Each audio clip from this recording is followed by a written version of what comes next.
Olá, amigos do canal de Assis.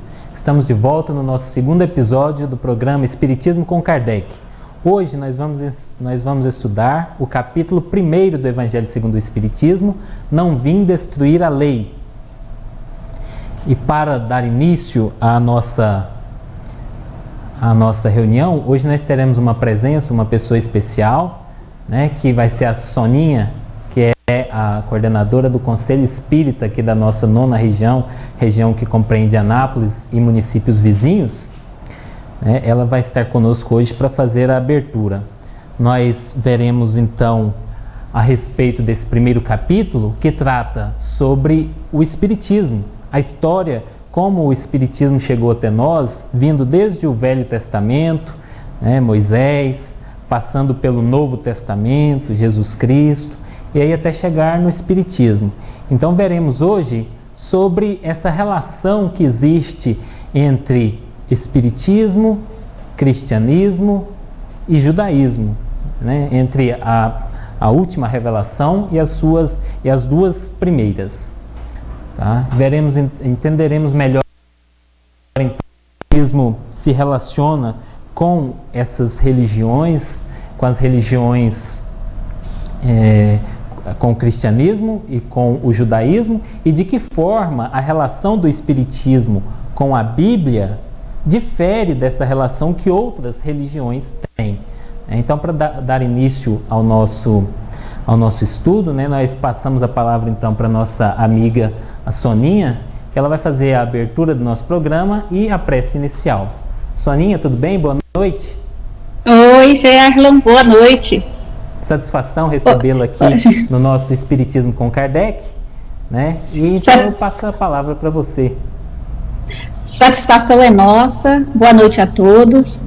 É uma alegria estar participando desse momento histórico, esse momento inaugural desse estudo, desse projeto Espiritismo com Kardec, que é uma iniciativa do LEFA, Lar Espírita Francisco de Assis, um lar onde nós já temos aí algumas atividades, e essa agora em especial, todas as segundas-feiras, 8 horas, e com o instrumento de Jesus, que é o Gerlon, que está aí empenhado nesse projeto, o Diego, seu companheiro, todo o pessoal, o Sebastião, enfim, nós estamos muito felizes de poder participar e compartilhar desse momento, que nós temos certeza que é uma janela que se abre, que é mais uma luz que se acende, na nossa comunidade, na nossa cidade, na nossa região, Então, é uma sementinha que está se plantando, eu tenho certeza que vai germinar e dar muito bons frutos. Então, nós só temos que agradecer e transmitir a nossa alegria, de vocês terem tido essa iniciativa. Falo em nome dos espíritas, de um modo geral, que eu tenho certeza que todos estão felizes com essa ideia. Então, hoje, pode-se dizer, inaugurando, eu disse, mas é o segundo episódio, de mais esse estudo, essa aula, que eu tenho certeza que é um momento, ainda mais nesse momento de pandemia, onde as pessoas estão buscando alimento para a alma, a mensagem consoladora que é o Espiritismo, que é o melhor instrumento que nós temos agora para preencher todos os vazios e as questões existenciais que estão afligindo tanto as pessoas, Então, é uma boa oportunidade e é uma grande alegria para todos nós, Então, que todos que estão acompanhando nesse canal, que continuem prestigiando e transmitindo e divulgando essa mensagem, que tudo isso, todo esse trabalho é para levar a mensagem aos corações, às pessoas que estão buscando e que estão esperando isso. Então, nós vamos fazer então a prece, e nós temos o costume de fechar os olhos, claro que quem desejar fechar os olhos, mas nós buscamos de coração elevado até Jesus, buscando o auxílio, buscando do alto a proteção, buscando a companhia dos amigos espirituais, que nós temos certeza que quando se idealiza um projeto aqui na Terra, ele já foi organizado no plano espiritual, ele já foi arquitetado e planejado, então que esse projeto continue tendo alcance e o alcance desejado, que é levar a mensagem espírita. Então, que os bons espíritos, que os mensageiros da luz, da paz, todos os espíritos amigos da Casa Espírita Lar Francisco de Assis, o patrono da casa, Francisco de Assis, com a sua falange do bem, possa estar auxiliando, inspirando, protegendo todos os trabalhadores desse projeto. Então, muita paz, muita luz é o que nós desejamos, temos certeza que vai ser maravilhoso. Muita paz e muita luz a todos. Muito obrigado, Soninha. Nós agradecemos a você e ao apoio do Conselho Espírita Regional. Nós ficamos muito felizes com essas palavras carinhosas e que realmente assim seja, que a espiritualidade nos assista, nos ajude, para que realmente esse programa traga um pouco de conhecimento do Espiritismo para as pessoas, que traga paz aos corações, que nós saibamos aproveitar esse canal para levar algo de bom para as pessoas, especialmente nesse momento de tantas angústias e de tantas tristezas, mas que em nome de Deus nós consigamos algo de bom. Então vamos já dar início ao nosso estudo, Como nós adiantamos, nós veremos sobre o primeiro capítulo do Evangelho segundo o Espiritismo. Não vim destruir a lei. Se baseia então na passagem em que Jesus diz essas palavras aos seus discípulos. Ele não destruir a lei que as pessoas estavam acostumadas a ouvir, a lei de Deus, que já era em parte judeus naquela época. Então nosso estudo começa hoje com uma das figuras mais importantes na história religiosa, no mundo religioso, que é a figura de Moisés. Esse é um dos personagens muito importantes, tanto para nós cristãos, como também para os judeus, e também é um profeta importante para os muçulmanos, para os islãos. Moisés é atribuído a Moisés os 5 principais livros do Velho Testamento, os 5 principais livros do começo da Bíblia, o Pentateuco mosaico. Então, quem foi Moisés? A fonte principal é a Bíblia mesmo, para a gente estudar, até porque ele veio há muito tempo atrás, ele veio em torno de 1.300 anos antes de Jesus. Então imagina, hoje, se nós tivéssemos que relatar algo sobre uma pessoa que viveu há 1.300 anos antes de nós, sendo que nós não tivéssemos os meios de comunicação tão apropriados como nós temos hoje, Então, realmente, o fato de Moisés ter vindo há tanto tempo atrás nos deixa com poucas fontes, assim, praticamente a Bíblia mesmo, a fonte que nós temos para estudar sobre Moisés. Quem foi Moisés? Moisés, na época que o povo hebreu estava aprisionado, estava no cativeiro no Egito, eles estavam crescendo, o povo crescia, e então por isso os egípcios ficaram com medo do povo hebreu ganhar muita relevância e acabaram aprisionando os hebreus. E é evidente que eles não estavam satisfeitos, mas tinham muitas tribos, muitos clãs de diferentes famílias ali hebraicas que estavam todas desorganizadas, Então, Moisés, até os seus 40 anos de idade, ele teve uma convivência muito próxima ali com as pessoas mais importantes do governo faraônico, Depois ele sai desse meio, vai viver nos montes, casa, tem filhos, e um dia ele, já com seus 80 anos de idade, ele recebe esse chamamento de Deus, Ele recebe essa instrução de que caberia a ele a tarefa de conduzir o povo hebreu do Egito para uma outra terra, uma terra que Deus prometeu que daria, para Canaã, onde o povo poderia se desenvolver livremente, poderia criar a sua própria sociedade. Então, os hebreus, a partir disso,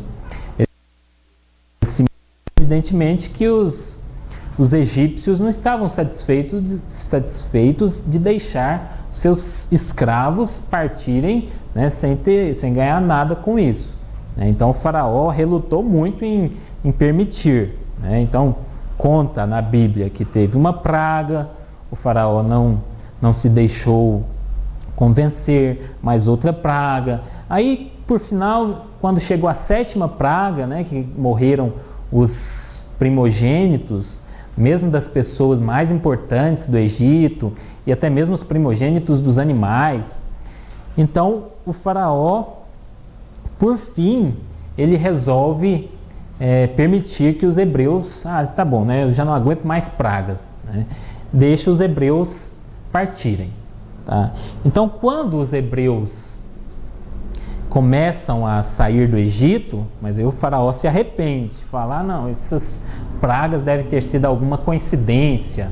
Na verdade, essas pragas não representam nenhum perigo real para nós. Então, o faraó manda os soldados correrem e novamente aprisionarem os hebreus. Encurralam eles ali perto do Mar Vermelho, mas Deus auxilia, abre o Mar Vermelho para os hebreus passarem. Eles passam, vêm então os soldados egípcios atrás para prendê-los, e Deus novamente dá a ordem, né, permite que o mar se feche, afogando os soldados. Então, assim os hebreus conseguem sair do Egito e procurar a sua terra. E é justamente Moisés quem vai conduzir, né, desde esse episódio da abertura do Mar Vermelho. Em outras circunstâncias, Moisés, inspirado por Deus, né, ou assim narra a Bíblia, né, ele vai conduzir o povo, vai dar união, vai representar essa liderança para que o povo passe por todo o deserto, passe por anos a fio nessa migração até encontrar aquela terra que lhes foi prometida. Tá? Ainda ali no começo dessa migração, Moisés recebe de Deus uma tábua lá no Monte Sinai, uma tábua com os mandamentos. Tá? Nós hoje dizemos os 10 mandamentos. Né? Na verdade, esses 10 mandamentos são mais que 10, né? Dependendo da religião, porque são frases que estão ditas, né? Narra a Bíblia que estavam escritas lá na tábua que Moisés recebeu de Deus. Então são frases e que a Igreja Católica dividiu em 10, outras igrejas geralmente dividiram em 10, mas dependendo da Bíblia que a gente ler, vai ter a ordem deles. Por exemplo, pode ter 3 em um só, para constituir o primeiro mandamento, na Bíblia Católica, e na Bíblia na Católica Ortodoxa, nós poderemos ter duas frases para significar o primeiro mandamento, e a terceira frase, o segundo mandamento. Né? Então, quer dizer, são frases que didaticamente foram distribuídas em 10 para ficar talvez mais fácil de memorizar. Né? Melhor do que se fossem 11 mandamentos, 12 mandamentos, 9 mandamentos. 10 é um número mais redondo. Né? Então, durante essa travessia, né, depois dos mandamentos, continuou a saga do povo hebreu. Então, durante essa travessia, surgiam conflitos, tinham brigas entre os hebreus, né, evidentemente. Se hoje nós já temos aí uma sociedade tão desunida, imagina 1.300, mais 2.000, 3.300 anos atrás. Né? Tinha muitas e muitas contendas entre aquele povo, e Moisés buscava liderar para que não se perdesse aquele espírito de unidade. Então Moisés é essa pessoa que legisla, que cria regras, que estabelece penalidades, que lidera o povo em busca da terra prometida e assim assenta naquela circunstância um espírito monoteísta naquela sociedade. Os judeus, ou melhor dizendo, o judaísmo é considerada a primeira religião monoteísta do mundo, né? Então tinha ali outras diversas sociedades adorando animais, adorando objetos, adorando fenômenos da natureza, e com a liderança de Moisés, o povo hebreu cria o judaísmo, que é uma crença, né, que adota um Deus único como criador e responsável por todos os acontecimentos, né, naturais. Então Moisés foi essa figura que teve essa importância tão grande por ter criado a primeira religião do mundo, tá? Moisés ali durante essa travessia, teve uma hora que ele se enfureceu, né? E Deus deu a ele uma missão de bater na rocha e da rocha sair água para dessedentar o povo hebreu na travessia, mas o povo estava muito desesperado de sede. Podia ter deixado a gente no Egito, lá pelo menos não morria de sede. Então naquela tensão toda, Moisés recebe essa ordem de Deus, mas ele não consegue conduzir as coisas conforme Deus havia ordenado, né? Moisés, como líder, ele teria, segundo narra a Bíblia, ele teria que ter demonstrado toda a sua confiança em Deus e dito às pessoas: olha, nós vamos ter fé, né? Até das rochas Deus faz nascer água se nós precisarmos. Mas em vez disso ele bateu na rocha assim meio estouvadamente, tá? E saiu água e tudo mais, mas aquilo foi visto por Deus como uma demonstração de falta de fé. Resultado: na hora que eles estavam ali no limiar da terra prometida, Moisés já sobe no monte e olha ao longe e vê toda aquela região que seria Canaã, onde eles poderiam habitar felizes, né? Então Deus fala a Moisés: Moisés, você pecou contra mim, né? Então você não terá a graça de desfrutar, de conviver na terra prometida. Sua missão acaba aqui. Então, depois de 40 anos no deserto, conduzindo o povo, na hora que chega na terra prometida, Moisés morre, né, pelo poder de Deus. Deus enterra, tá? O próprio Deus enterra Moisés, como está escrito na Bíblia, né? Então o povo hebreu toma posse daquela terra de Canaã, né? E ali também se desenrola a vida normalmente, tá? Tem os seus conflitos, tem tudo aquilo que é comum numa sociedade, tá? E dentro dessa sociedade surgiram alguns líderes que foram chamados de profetas, pessoas que tinham sonhos, que tinham adivinhações, que pelo seu caráter, pela sua personalidade forte, por algum atributo pessoal, eles ganharam alguma proeminência, que seja uma liderança, mesmo que depois de mortos, né? Mas eles conquistaram o respeito do povo hebreu, e também os seus escritos, os seus livros ficaram para a posteridade, né? Então os demais livros aí do Velho Testamento que são desses profetas. E alguns desses profetas tiveram revelações, ou seja, suas profecias, dizendo que ainda viria um profeta maior que todos. Viria uma pessoa enviada de Deus, cuja estatura espiritual, vamos dizer assim, era maior do que tudo aquilo que eles conheciam, todos os profetas até então, né? E assim que a gente lê lá, né, em Isaías, vamos para a tela, Diego, para a gente mostrar que em Isaías está: eis que uma virgem conceberá e dará à luz um filho, e será o seu nome Emanuel. Em Miqueias temos outra profecia da vinda de Jesus. Mas tu, Belém Efrata, posto que pequena, de ti é que me sairá aquele que há de reinar em Israel. Temos ainda em Zacarias: alegra-te muito, ó filha de Sião, exulta, ó filha de Jerusalém. Eis que vem a ti o teu rei, ele é justo e traz a salvação. Ele é humilde e vem montado sobre um jumento, sobre um jumentinho.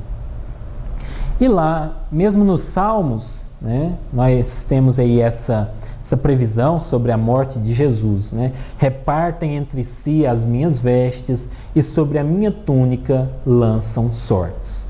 Então, vamos retomar, né? Teve os profetas que fizeram previsões de que viria um homem excepcional, né? E aí, realmente, aconteceu de vir a esse mundo um espírito excepcional, né? Uma pessoa cujas qualidades morais eram diferenciadas de tudo aquilo que nós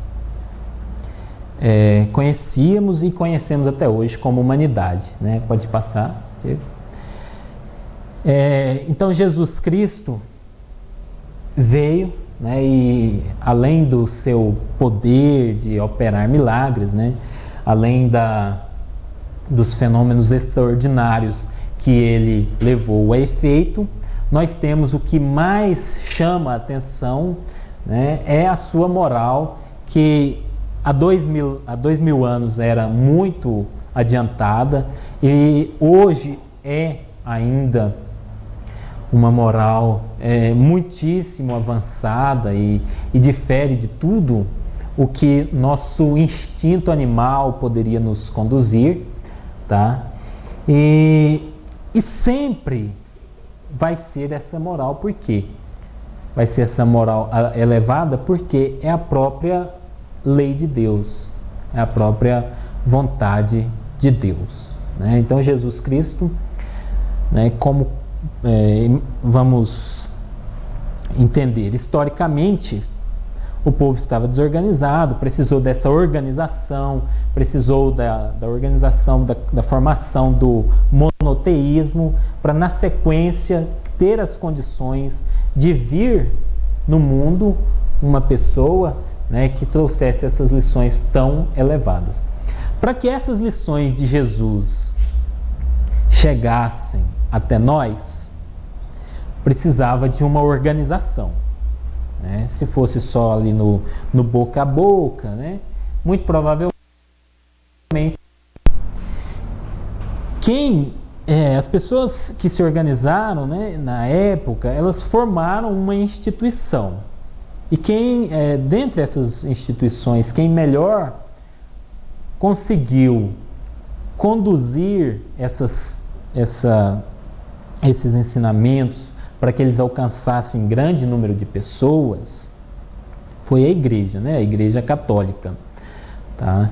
Então, essa instituição, que é a igreja, ela se formou pela necessidade que os primeiros cristãos tinham de levar adiante o conhecimento, levar a todas as pessoas o conhecimento sobre Jesus Cristo, sobre esse homem excepcional que veio à Terra, sobre a sua mensagem, sobre o que era a lei de Deus. Ocorre que é muito comum, né, isso não é uma coisa só das religiões, isso é uma coisa que os filósofos de hoje dizem que é comum às instituições, que elas se formam com um objetivo. Mas com o passar do tempo, elas vão mudando o seu objetivo pela necessidade que tem de se perpetuar. A igreja se formou com o objetivo de levar a todos o conhecimento de Deus, o ensino cristão. Mas para isso ela precisava de pessoas reunidas num propósito, precisava de uma certa quantidade de recursos materiais, né? Precisava de exercer um certo poder. Com o tempo, os recursos dela e o poder que ela conquistou se tornaram tão fortes, importantes, que os seus membros começaram a lutar não mais para disseminar a verdade, né, o conhecimento cristão, mas sim para se perpetuar, para continuar a igreja sendo forte. Né? Isso acontece com o Estado, acontece com o Judiciário, acontece com diversas instituições. Eles têm uma função inicial, com o tempo a função deles é se perpetuar, se manter, garantir os seus privilégios, e com a igreja não foi diferente. Né? Acontece que, devido a isso, ela se tornou muito questionável durante o tempo, ela se tornou muito questionável, né? E as pessoas começaram a pensar, peraí, a igreja realmente não existe por causa do Cristo, ela existe por conta dela mesma. O que ela diz não é no interesse cristão, é no interesse de si própria. Tá? Então, naturalmente foram surgindo conflitos, e as pessoas mais corajosas que ousaram encarar esse poder que foi muito forte, né? Eles começaram a se organizar e a tentar criar alternativas à igreja como canal entre o ensino cristão e o povo. Tá? Então nós vemos aqui na tela algumas dessas correntes que surgiram no decorrer do tempo, né, para tentar,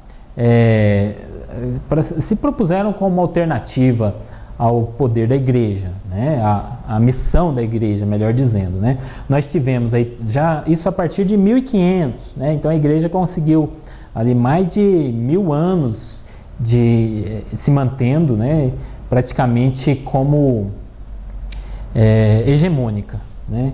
A partir daí tivemos a Reforma Protestante, né, e diversas correntes dentro dessa corrente, né, os anglicanos, luteranos, presbiterianos, o calvinismo, né, os batistas, mais recentemente os metodistas, adventistas, tá, o pentecostalismo, né, e especialmente no nosso país, né, o que não falta são correntes religiosas que se instituem como formas de conduzir o ensino cristão até as massas. Né? Onde é que o Espiritismo entra nessa história? Né? Onde é que o Espiritismo entra dentre essas novas correntes? Reler, reinterpretar o ensino cristão e a Bíblia. Ele não entra, né? E nisso que ele difere das outras religiões. Ele não surgiu como uma proposta, inicial de reler a Bíblia, de ser mais uma corrente cristã. Tá? O Espiritismo foi completamente alheio a todos esses movimentos.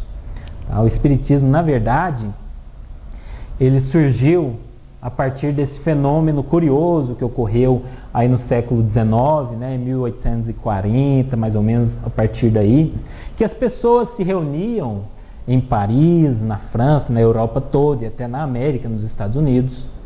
Tá? As pessoas se reuniam e obtinham fenômenos extraordinários, como levantamento de objetos, tá? Como batidas, sons estranhos, né? Esses fenômenos que muita gente hoje conhece como casas mal assombradas, naquela época eles eram incentivados em reuniões. Tá? Então, essa febre que alcançou a Europa, principalmente em meados do século XIX, chamou a atenção de um pesquisador, de um professor, né, que é nosso conhecido Allan Kardec. Tá? Então ele, vendo aquelas manifestações aparentemente extraordinárias, tá? Ele se interessou por aquilo, seus amigos o convidaram e ele tentou entender melhor o que se passava, né? Qual a explicação científica para tudo aquilo. Tá? E a princípio ele pensou que era invenção, que era fraude, né? Então ele tentou, naquela época já tinha assim, estava no início da força da ciência como alternativa para a explicação das leis naturais. Tá? Então Kardec, um homem de ciência que era, ele tentava compreender cientificamente o que se passava com esses casos aí que porque às vezes giravam do solo, giravam, batia a perna, dava uma resposta. Então Kardec, em contato com essas pessoas, com esses eventos, ele descobriu que a causa não era uma causa propriamente física, como um fluido, uma energia sem inteligência. Ele descobriu, por esses estudos, que as mesas respondiam a um comando inteligente. Tipo assim, as suas batidas não eram aleatórias. E mais, às vezes as mesas, ou os objetos, se moviam de forma a responder perguntas de forma inteligente e de forma totalmente inusitada. As pessoas que estavam presentes na reunião, às vezes desconheciam as mensagens, as informações que as mesas traziam. Então ele queria saber, né, de onde é isso, de onde vem essa inteligência. Perguntando para as próprias mesas, elas responderam que, na verdade, não eram elas, né? As mesas eram apenas um instrumento pelo qual os espíritos podiam se comunicar. O que existia ali, então, eram espíritos se comunicando. Espíritos, pessoas falecidas. Se as pessoas falecidas podiam se comunicar, era um mundo novo que se abria à investigação. Tá? Se eles existem, qual é a condição de vida deles? São felizes ou infelizes? De que forma a vida deles, durante a estadia aqui na Terra, impactou na vida que estão tendo agora?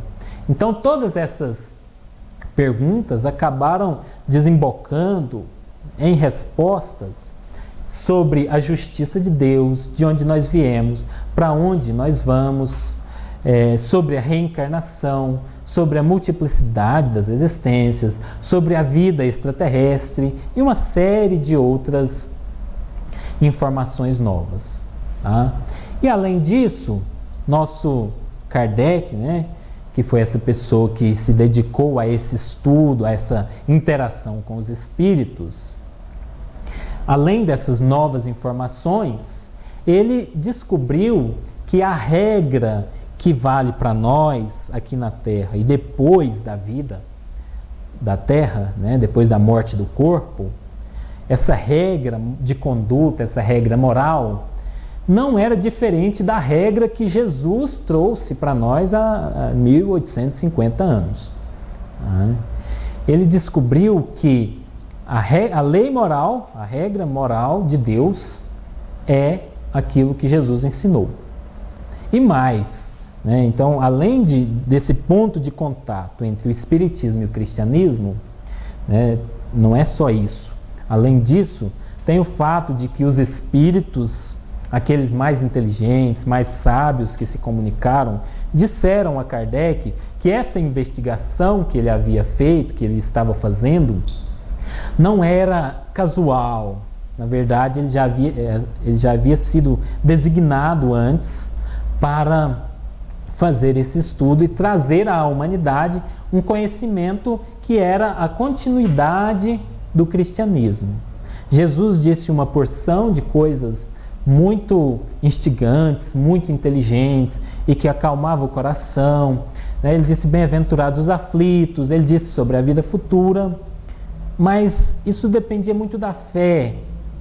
Então Kardec vem e, com a ajuda dos espíritos, ele ensina o cristão, dizendo, olha, Jesus falou para amar os inimigos, para perdoar, Jesus falou sobre a vida futura. E agora, o porquê de tudo isso? Os espíritos vêm respondendo nas obras de Kardec. Tá? Então, o Espiritismo, ele se liga ao cristianismo como consequência. Deus primeiramente revelou-se à humanidade por Moisés, né, que foi a primeira religião monoteísta, os hebreus, o judaísmo. Depois, aquele Deus já não condizia com o estado de entendimento do povo, veio Jesus, mostrando um Deus bom. E depois, para explicar as passagens de Jesus, que ficaram meio obscuras, vem o Espiritismo. Tá? Então, o que é que, nessa perspectiva de terceira revelação da lei de Deus, que o Espiritismo é, o que é que ele aproveita das outras revelações? Do Velho Testamento, Kardec aproveita basicamente esse código que é os 10 mandamentos, né? Que nós conhecemos como 10 mandamentos que Moisés recebeu lá no Monte Sinai. Tá? Então vamos revê-los aqui, né? Dentro dessa classificação, como nós dissemos, desse formato dos 10 que a Igreja Católica Romana nos traz. Eu sou o Senhor vosso Deus, que vos tirei do Egito, da casa da servidão. Não tereis diante de mim outros deuses estrangeiros, não fareis imagem esculpida, nem figura alguma do que está em cima do céu, nem embaixo na terra, nem do que quer que esteja nas águas sob a terra. Não os adorareis e não lhes prestareis culto soberano. A gente compreende melhor esse primeiro mandamento se a gente observar a história. Tá? Por que Deus estava tão, assim, indicando de forma tão clara que Ele era o único Deus? Ora, porque até ali o politeísmo era reinante, era uma ameaça ainda à crença monoteísta. Tá? Então, já no primeiro mandamento, Deus diz, né, aqui, conforme a Bíblia, né, Deus diz, olha, esquece esse negócio de adorar outros deuses, outras vontades, né, isso daí já ficou para trás, agora é um Deus só. Tá? Aí o segundo mandamento, não pronunciareis em vão o nome do Senhor vosso Deus. Esses dois mandamentos, se olhassem muito superficialmente, eles parecem meio desnecessários ou assim, triviais, né? Mas com esse conhecimento da forma como as coisas se desenvolveram, de quando eles foram obtidos, aí tudo faz sentido, né? O primeiro mandamento, para firmar as bases do monoteísmo. O segundo mandamento, não pronunciareis em vão o nome do Senhor vosso Deus. Então Deus diz, olha, só existe um Deus que sou eu, mas espera lá, vocês não vão me usar para outras coisas que não seja relativa à divindade, né? Vocês não vão usar o meu nome para conquistas materiais, não vão usar meu nome para essas outras coisas materiais, não. Tá? Respeito com o meu nome, com as coisas divinas. Tá? Então a gente entende melhor porque que Deus está falando, ó, não fala meu nome em vão. Né? E até hoje a gente vê muita gente que realmente faz isso, né? Usa o nome de Deus em vão, principalmente na política. Né? É muito comum conseguir apoio popular, né? Nos países onde a crença religiosa é muito forte, principalmente como o nosso, né? Aí o terceiro mandamento, lembrai-vos de santificar o dia de sábado, tá? Para a gente tirar um dia ali mais voltado para as coisas espirituais, voltado mais para reflexão, para a obra no bem, né? Para a gente não ficar nessa vida tão voltada só para as coisas materiais, tá? E também, né, historicamente, porque o povo da época precisava do descanso, né? Então, pelo menos no sábado, né, eles tinham essa oportunidade, tá? E muita gente leva bem ao pé da letra, diz que é sábado, então pronto, sábado, né? Mas no espiritismo não leva muito ao pé da letra, porque a gente entende que mesmo os 10 mandamentos, né, eles têm a sua história, né? E a gente vai interpretar e vai ter um bom senso diante da leitura, tá? Honrai vosso pai e vossa mãe, a fim de viver longo tempo na terra que o Senhor vosso Deus vos dará. Tá? Então aqui, na terra que o Senhor vosso Deus vos dará. Evidentemente que a interpretação mais clara é que viver mais tempo lá em Canaã, a terra prometida, né? Então vejam que, embora seja considerado lei de Deus, porque são mandamentos bons, mas também tem o seu aspecto histórico. Não mateis. Então a gente não deve atentar contra a vida do nosso próximo, né? Jamais. Não cometais adultério, né? É proibido, né? Deus não aprova a infidelidade conjugal. Não roubeis. Tá? E aí há várias formas de se roubar, né? Não roubar de forma alguma, não pegar aquilo que não nos pertence, não roubar há outras formas mais aceitáveis, mais amenas, mas aqui o mandamento não roubar, nós temos que entender que ele é muito condizente com o que a gente espera de Deus, né? Não roubar quer dizer não ganhar por aquilo que você não faz, né? Não ganhar mais do que aquilo que você se empenhou, tá? E tudo isso que é bem evidente que está incluído aí no não roubar, né? O 8º, não presteis testemunho falso contra o vosso próximo, tá? Não mentir que o nosso próximo fez alguma coisa para prejudicá-lo. Não desejeis a mulher do vosso próximo, tá? E como eu disse, é mandamento de Deus? Sim, mas não desejar só a mulher, então desejar o marido pode? É evidente que não, né? Não desejar o cônjuge seria mais apropriado para os nossos dias, né? Mas está aí, não desejar a mulher do vosso próximo, todo mundo que tem um pouco de discernimento vai saber isso, né? Que é o cônjuge. E o não cobiceis, o último, não cobiceis a casa do vosso próximo, nem seu servo, nem sua serva, nem seu boi, nem seu asno, nem qualquer das coisas que lhe pertençam. Em algumas versões, o 9º mandamento aqui, não desejar a mulher do próximo, está junto com o 10º, tá? Então é não desejar nem a mulher, nem o servo, nem a casa, nem o boi, nem o asno, nem nada, tá? Não desejar, não ter inveja, tá? Então são esses os 10 mandamentos que Moisés obteve no Monte Sinai, tá? E que Kardec considerou como a parte do Velho Testamento que se refere à lei de Deus. As demais ordenações, Kardec diz, isso daí me desculpa, mas não é lei de Deus. Isso aí é a lei de Moisés mesmo, tá? Então no próximo bloco nós veremos, tá? Nós vamos fazer um pequeno intervalo para os nossos apoiadores, né? Que permitem aí ter uma estrutura, né? Que muitas vezes quem está atrás das câmeras não vê, mas precisa de cabo, precisa de monitor, precisa de uma série de coisas, né? E os nossos apoiadores que nos dão esse suporte. Então depois do intervalo nós vamos ver, será que Kardec tinha razão ao desprezar parte do Velho Testamento? Ou será que, de fato, como muitos cristãos pensam, o Velho Testamento também é parte da lei de Deus, revelação da lei de Deus? Será que a Bíblia toda ela é a vontade, a palavra de Deus? O Espiritismo adota a Bíblia toda. Então nós veremos no próximo bloco sim, não ou porquê. Até logo mais, 30 segundos, estamos de volta.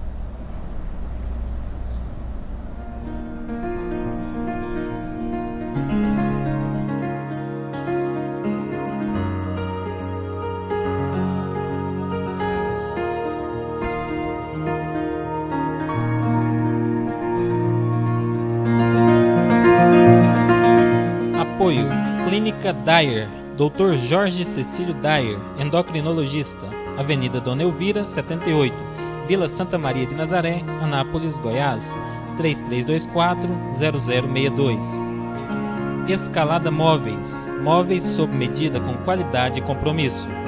Fale com o Sebastião Felipe, Rua Cruzeiro do Sul, quadra 25, lote 22, Jardim Alvorada, Anápolis, Goiás, 991817727.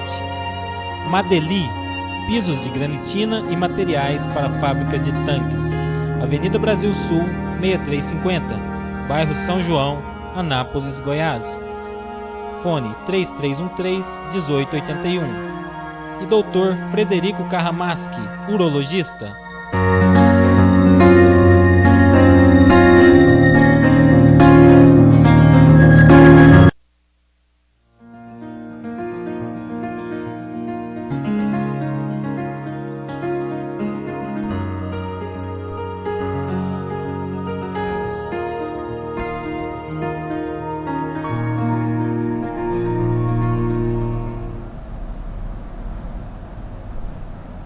Vamos voltando então com o nosso Espiritismo com Kardec.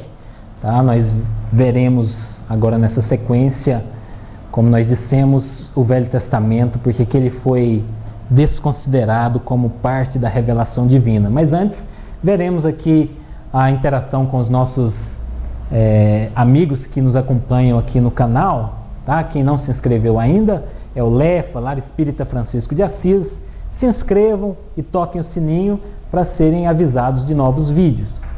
Aqui o Lucas Almeida, meu irmão, né? Boa noite, Luquinhas. A Rose, nossa amiga, está assistindo, obrigado. O Maxwell Severo, lá de Palmelo, nós agradecemos a audiência. A Lédia Azevedo, nosso boa noite. A Carol, ao Memphis Ternos, né? Lá o esposo da Soninha, nós agradecemos. Tá? O seu Adélio, obrigado, valeu, seu Adélio. O Marcos, meu irmão também, mandando seu boa noite, obrigado. Elvis, boa noite, Elvis, abração.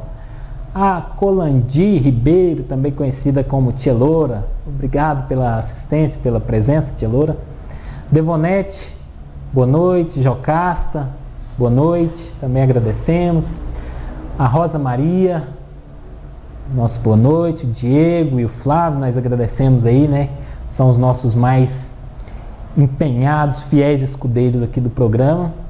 Meu sogro, Braz, seu Braz, pelas palavras. O Gato de Botas e o Marques de Portugal, novamente conosco, obrigado, amigo. A Eva, dando seu boa noite. A Madalena, Sueli.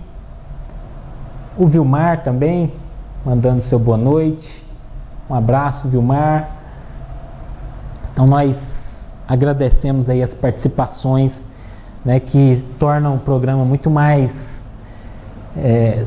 dá muito mais ânimo para a gente continuar a participação de vocês e vocês estarem nos acompanhando, né? Então vamos continuando o nosso estudo. Nós escolhemos aí algumas passagens do Velho Testamento que vocês verão que realmente é difícil a gente acreditar que Deus tenha dito essas coisas. A noção que Jesus nos dá do Deus bom, do Deus justo, do Deus misericordioso, é incondizente com certas passagens. Ou os profetas disseram que era a voz de Deus, a palavra de Deus. Tá? Lá no livro do Êxodo, nós temos assim, ó: se alguém ferir a seu servo ou a sua serva com pau e morrer debaixo da sua mão, certamente será castigado. Se sobreviver por 1 ou 2 dias, não será castigado, porque é dinheiro seu. Servo, mas eu não... Dá uma surra, mas não dá uma surra tão forte não, para morrer só daqui 3 dias. Se morrer daqui 3 dias, beleza, né? Dinheiro é seu, faz o que você quiser. Será que Deus falaria isso? Aí a segunda passagem aqui, também do Velho Testamento. E quando alguém ferir o olho do seu servo ou o olho da sua serva e o danificar, o deixará ir livre pelo seu olho, Quer dizer, ó, se você furar o olho do seu servo, você vai ser punido, você vai perder o seu servo. Fala sério, né, gente? Vai furar o olho da pessoa e a sua punição vai ser perder o servo. Né? Primeiro que já ter servo já é algo, né? E além disso, permitir uma coisa dessa. Eu acho que Deus não falaria isso, né? O que vocês acham? A terceira passagem que nós escolhemos aí. Não haverá traje de homem na mulher, e nem vestirá o homem roupa de mulher, porque qualquer que faz isto, abominação é ao Senhor teu Deus. Será que Deus está lá preocupado com a roupa que eu vou vestir? Se eu quero vestir roupa de mulher ou de homem? Isso é problema meu, isso não vai impactar em nada na vida, em sociedade. Tá? Então, se Moisés entendeu dessa forma, é uma coisa. Agora, achar que Deus vai castigar, né? Isso até muitas vezes as igrejas que acreditam, que aceitam a Bíblia como palavra de Deus, tem esse problema de incentivar essa homofobia, né? Aí a outra passagem também do Velho Testamento. Com boi e com jumento não lavrarás conjuntamente. Não te vestirás de diversos estofos de lã e linho juntamente. Franjas porás nas 4 bordas da tua manta, com que te cobrires. Tá? Isso aqui está escrito lá. Olha, Deus falou isso. Será que Deus está preocupado se eu vou usar a minha roupa de linho, ou se eu vou colocar franja, ou se eu vou trabalhar na roça e colocar o boi e o jumento junto para ajudar a puxar o arado? Será que Deus está preocupado com isso? Aí uma outra passagem. Quando um homem tomar mulher e depois de coabitar com ela, a desprezar. E o homem despreza a mulher dizendo: não achei virgem a tua filha, quer dizer, sua filha não era virgem, vou te devolver. Então, tem que ir à porta da casa do seu pai, e se ela realmente não for virgem, né, se não provarem lá com um paninho, né, coisa absurda, né, que ela casou virgem, aí o Senhor Deus diz o seguinte: ela será apedrejada até a morte se ela não tiver casado virgem. É lei de Deus, gente? Vamos falar sério, né? Aí mais uma passagemzinha desse, demonstrando aí as incoerências, né, de se considerar a Bíblia como um todo, né, palavra de Deus. Quando houver moça virgem desposada e um homem a achar na cidade e se deitar com ela, então os apedrejareis até que morram, a moça, porquanto não gritou na cidade, e o homem, porquanto humilhou a mulher do seu próximo. Assim tirarás o mal do meio de ti. Então, quer dizer, o homem estupra a mulher, tá? E aí, se ela não gritou bem alto, ou se ela gritou, mas alguém não ouviu, né? Aí, qual é a punição? O apedrejamento até a morte. Mais uma. Também o homem que adulterar com a mulher de outro, havendo adulterado com a mulher do seu próximo, certamente morrerá o adúltero e a adúltera. Quer dizer, todo mundo sabe que já no mandamento lá, né, a infidelidade conjugal não é recomendada. Tá? Deus não vê isso com os bons olhos. Mas daí a dizer que a pessoa, que Deus vai falar: tá, você traiu, então agora você vai ser apedrejado. Aí já é demais, né? A traição é um erro, mas não tão grande a ponto de merecer o apedrejamento, né, não? A voz das palavras do Senhor, está lá no Samuel, né? O livro do profeta Samuel. Vai, pois, agora. É porque esse Amaleque tinha aprontado alguma lá com o povo hebreu, né? Vai, pois, agora e fere a Amaleque e destrói totalmente a tudo o que tiver, e não lhe perdoes. Porém, matarás desde o homem até a mulher, desde os meninos até aos de peito, desde os bois até as ovelhas e desde o camelo até os jumentos. Deus é o mesmo Deus que quando Jesus está sendo perseguido e morto, ele diz: perdoa, Pai, eles não sabem o que fazem. Será que o mesmo Deus mandaria matar todo mundo, até os animais, até as crianças? É evidente que não, né? Então esse Deus aqui não é Deus, é a cabeça mesmo de quem escreveu. Quando também um homem se deitar com outro homem, como com mulher, ambos fizeram abominação. Certamente morrerão, o seu sangue será sobre eles. Mais uma passagem extrema aí de homofobia, né? Quando o homem deitar com outro homem, o problema é dele, tá? Então esse Deus aqui não é Deus. Isso aí é um povo de 3.000 anos atrás, coisas, tá? E agora nós vamos ver a parte que o Espiritismo aceita do Novo Testamento. Realmente o Novo Testamento é visto por Kardec, pelos espíritas, né, pelo Espiritismo, de uma forma muito diferente do Velho Testamento. O Espiritismo vê o Novo Testamento como uma moral sublime, tá? Então, no capítulo 1 que estamos estudando, diz o Senhor que vier a ensinar aos homens que a verdadeira vida não é a que transcorre na terra, e sim a que é vivida no reino dos céus. Vier a ensinar-lhes o caminho que a esse reino conduz, de se reconciliarem com Deus e de pressentirem esses meios na marcha das coisas por vir para a realização dos destinos humanos. Tá?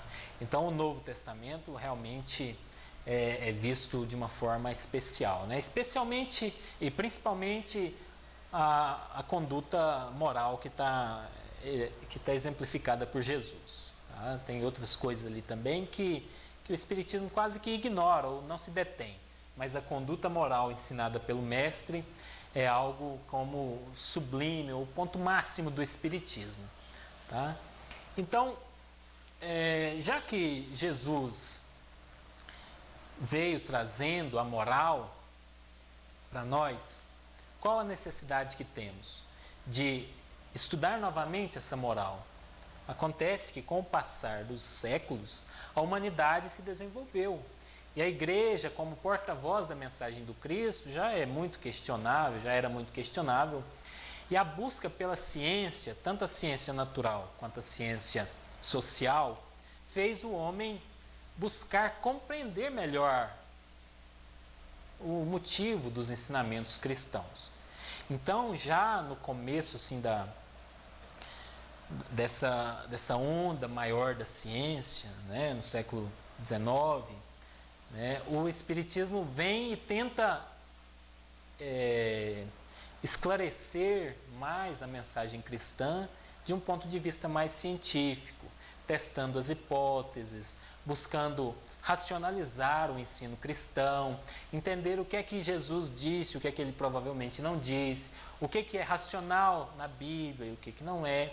Então, dessa forma é que o Espiritismo e Kardec buscam um viés mais científico para o Espiritismo. Essa abordagem mais das ciências sociais, da história, da sociologia, né? Porque hoje também muita gente, até no próprio movimento espírita, tenta misturar as coisas, né? Espiritismo com física quântica, sabe? E até vira chacota para quem realmente estuda a física quântica. Eles dizem, olha, isso daí é pseudociência. Então o Espiritismo, conforme Kardec nos diz de uma ciência, mas é a ciência que vem explicar ao homem a sua destinação, explicar que o homem não morre depois que o seu corpo é enterrado, explicar que há uma justiça de Deus. Então, provar a existência do espírito, a existência da individualidade após a morte do corpo. Essa é a ciência espírita, tá? Não podemos nos confundir, tá?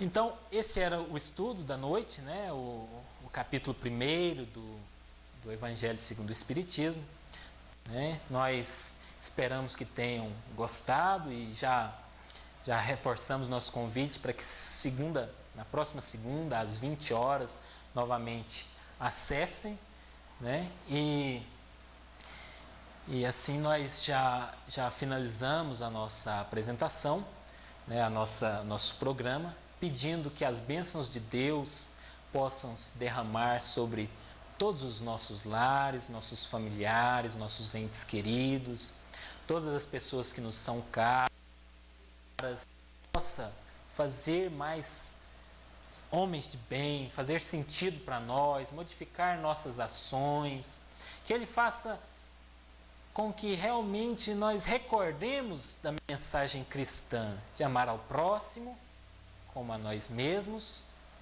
de sentir a dor alheia como se fosse nossa e de amar a Deus sobre todas as coisas, aceitando o que vem da vontade suprema. Nosso boa noite, tenhamos todos uma semana de paz e de bênçãos. Então vamos nesse instante só fechar nossos olhos, né? Porque antes do encerramento nós vamos passar uma prece para que os ouvintes acompanhem, né? Então peço a todos para fechar os olhos para nós encerrarmos em um clima de harmonia e paz.